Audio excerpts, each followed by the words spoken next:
វាលប្រមាញ់តាមសញ្ញាញៀន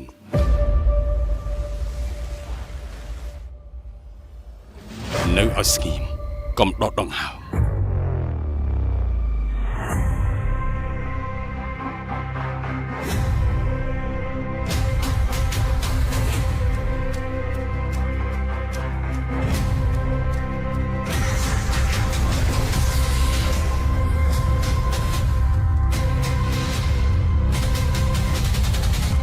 វាមិនប្រមាញ់ព្រោះតែភាពស្រែកឃ្លាន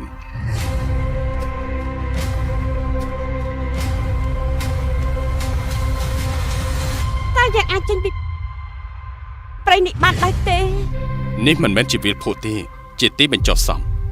នេះមិនមែនជាវាលភក់ធម្មតាទេ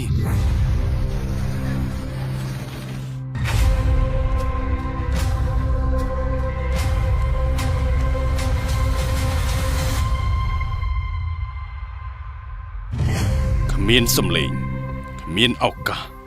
มันអាចរត់គេច